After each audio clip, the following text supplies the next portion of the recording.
Mr. Garcia, and we're just going through the history of chess, looking at the greatest rivalries which is present in chess. And Mr. Garcia was just telling about Kasparov and Karpov being one of the greatest in all of sports. So, could you just tell us more reasons on why you feel that the rivalry between the two Ks is the biggest rivalry in sports? Well, first of all, the two of them are two of the best chess players in history, no doubt about it. Secondly, they were representing two completely opposite ways of understanding life in the biggest country in the world, Soviet Union.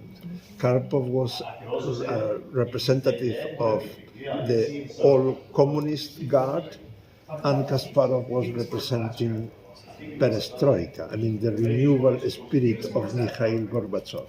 Right.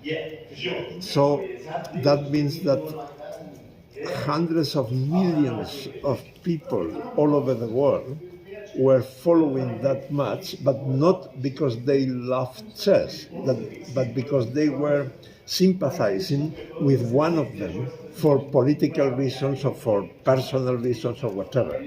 So that's the explanation. And also you can see the figures.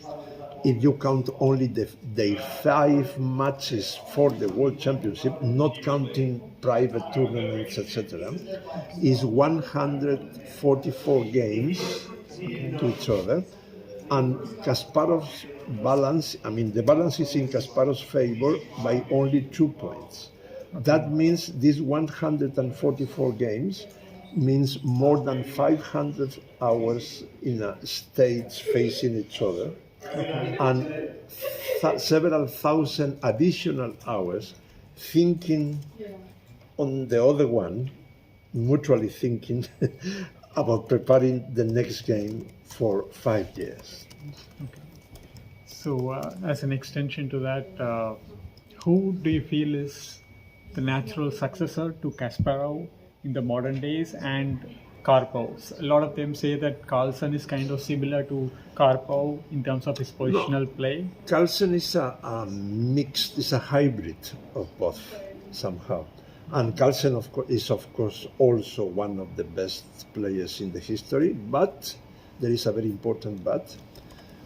Kasparov was able to be number one for 20 years in a row.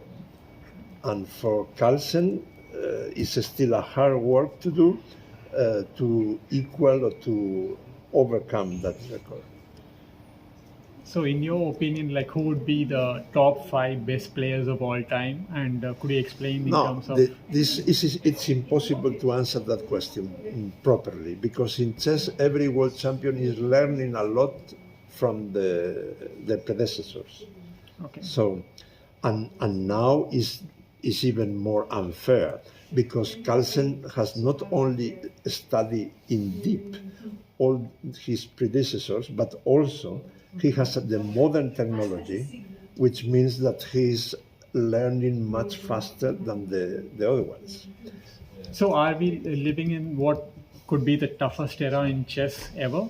Do you feel that this era is rightfully the toughest time for everyone to make it big? So, is it the toughest of all time? If you want to be a top player, this is very tough, because now beating a 2400 player is much more difficult than ever before, because the technique every player has is much more solid than before.